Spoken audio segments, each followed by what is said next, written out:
why do you think there have never been any true established blood sets in Long Beach? Well, there was, before CRIPS came out, there, Bloods. You had ACEY, DUCEY, and Crazy Nine. Those were the first cliques of Long Beach that were actually, blood related. But when CRIPS came out, when the Birth of Insane in 20s came out on 21st Street, they basically wiped out all those guys, and that says something in itself. You have a city of nothing but Crips that war and fight with each other. That's what I'm trying to end. I got a lot of my little homeboys that I speak and talk to and mentor, and this is what they want me to talk about. And a lot of times I tell people, as a leader, you don't talk about shit you may want to talk about. You got to talk about the shit that the people in the streets need you to talk about. Mm-hmm. And a lot of people shy away from this subject. This is a subject that's I don't want to be involved. I want to be, known as a hood hard nigga. I don't want to be speaking no peace shit and all this other. You know what I mean? But this is, if my little homeboys are calling me from around the nation and saying, you know what? Why are we still fighting with these gangs? Can you speak out on us at least clicking and getting back together?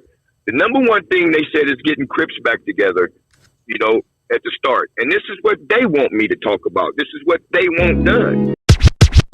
Rolling 20s are pretty much in every major city, safe to say, right, around the country? I speak to them every day almost. Yeah.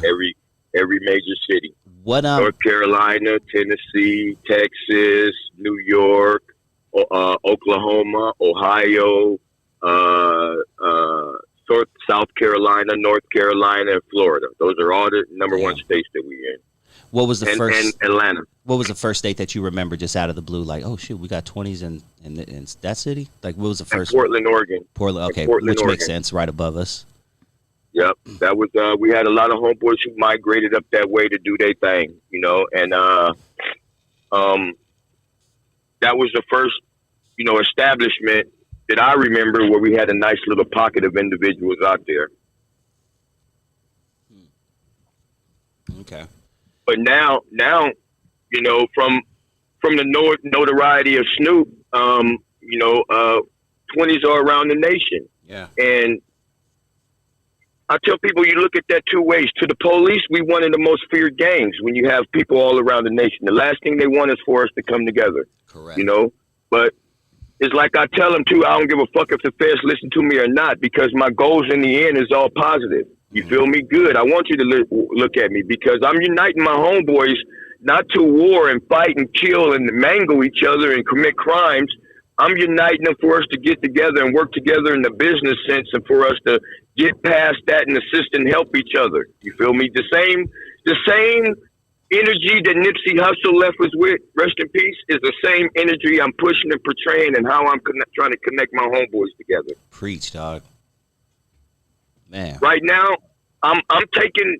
I tell motherfuckers, I'm a gang banged out motherfucker like everybody else out on the street. But guess what? I'm also a mechanical engineer, and I'm also a control system lead, and I make almost 100 racks a year. So I don't really need money from off my music. Mm-hmm. I don't even charge people. I tell people my music is free.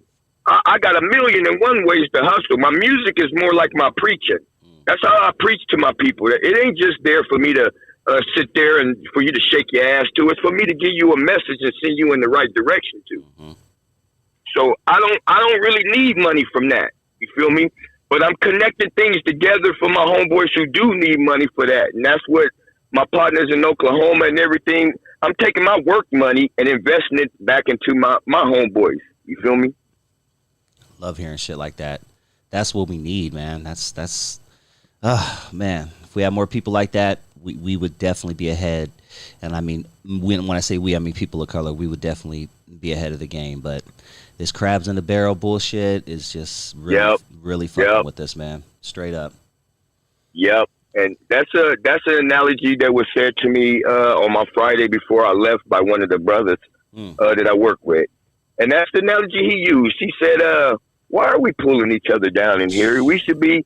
See, I lead by example, I tell people if it's something I don't like, I'll stand up and I'm going to do it the way that I believe it's supposed to be done right, period. You know what I mean?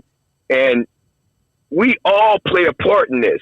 I may have a voice in saying what I'm saying, but guess what? Without Dusty Vision, the homeboy from Long Beach right here that's gluing shit together and putting shit out there. Most people don't want to talk about the subjects that you put out there, but you the glue that's sending the message out there that's keeping people's ears open. Because without Dusty Vision, hey, I wouldn't be able. I'm here talking. My last, I looked at our numbers from our last show.